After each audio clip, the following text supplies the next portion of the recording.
The café was louder than usual that afternoon, packed with overlapping conversations, clinking cups, and the sharp hiss of espresso machines working nonstop. Every table was occupied, every chair pulled close, and every face seemed focused on something urgent, whether a glowing phone screen or a half-finished laptop project. The air smelled of roasted coffee beans and steamed milk, heavy and comforting at the same time. In the middle of all that movement sat a black single father at a small table by the window, his posture slightly hunched, his hands wrapped around a cup that had already gone lukewarm. His face showed the quiet exhaustion of someone who carried responsibility without complaint. He wasn't there to be seen, heard, or noticed. He was there simply to exist for a moment. He had learned long ago how to make himself small in public spaces, how to take up as little room as possible even when he was paying for his place like everyone else. Life had taught him that being visible often came with assumptions he didn't ask for.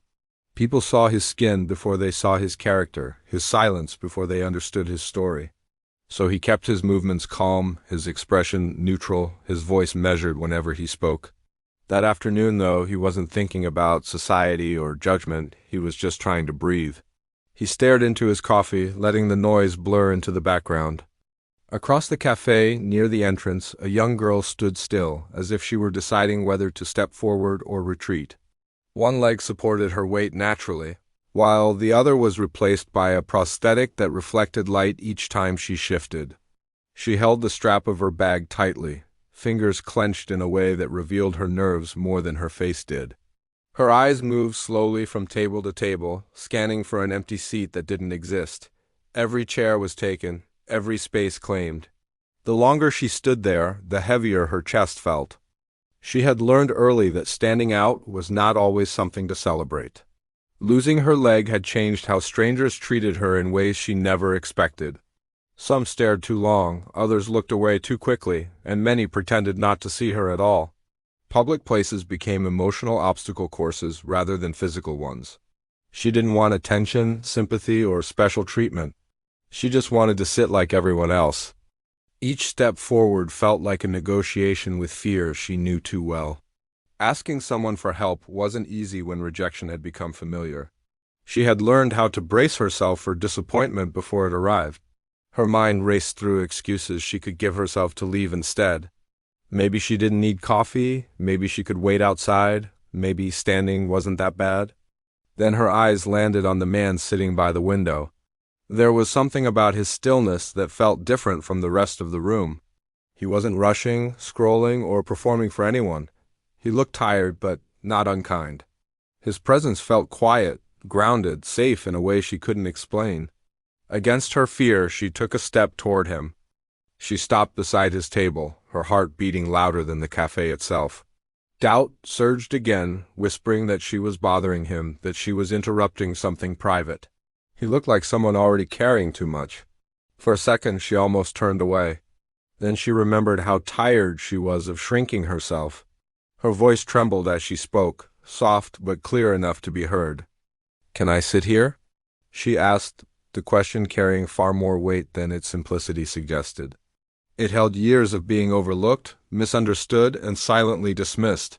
It held hope she didn't want to admit she still had. The café didn't fall silent, but for her, everything else faded away. All that existed was the space between her and the man's response.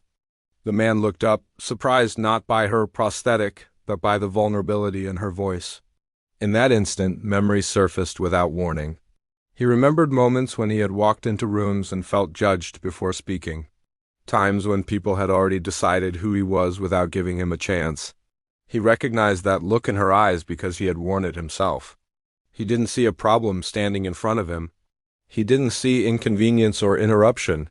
He saw courage shaped by experience far too heavy for someone so young. His response didn't come from politeness or obligation.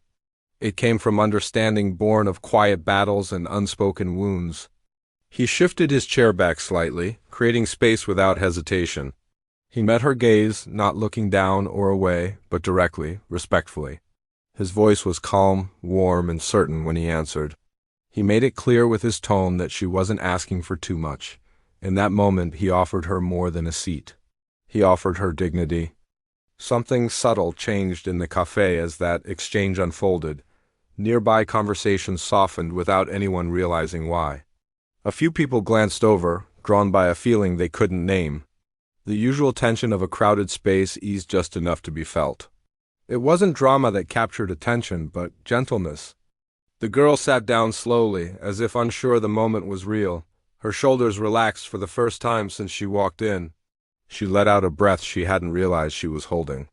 The chair beneath her felt like permission to exist without apology. Across from her, the man returned to his coffee, but something inside him had shifted too. They began talking not about heavy things at first, but about ordinary life. She spoke about school, about subjects she liked and ones she struggled with. He listened fully, not distracted, not checking his phone. His attention told her she mattered more than words ever could.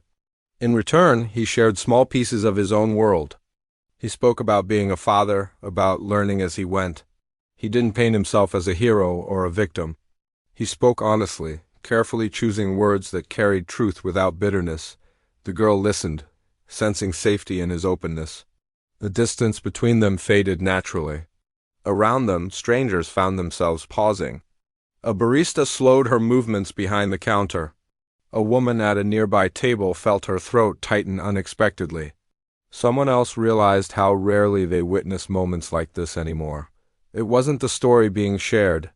It was the connection forming. The cafe, once loud and hurried, now felt softer. People became aware of how close they were sitting to one another. How many stories were unfolding silently around them. How often they chose convenience over compassion. The realization settled quietly but deeply. The girl laughed at something the man said, a sound lighter than anything she had made all day. Her posture straightened, her eyes brighter. The man smiled, not out of politeness, but genuine warmth. In that brief window of time, neither felt alone. They were simply two people sharing space without judgment. Eventually, the moment reached its natural end. The girl gathered her things, standing with more confidence than when she arrived. She thanked him, her voice steadier now. He nodded, returning the gratitude without making it feel transactional. Neither knew how deeply the moment had been witnessed. As she walked away, people subtly shifted to make space for her. The man watched her go, then looked back at his coffee, now completely cold. He didn't mind. Some things mattered more than warmth. He felt reminded of who he was beneath the exhaustion. The cafe slowly returned to its usual rhythm. Conversations resumed, phones were picked up, and orders were called out. But something lingered in the air. A reminder that kindness didn't need an audience. That humanity still existed in small, unscripted moments. The man stood to leave, unaware of the ripple he had created. To him, it wasn't a grand act. It was instinct shaped by experience.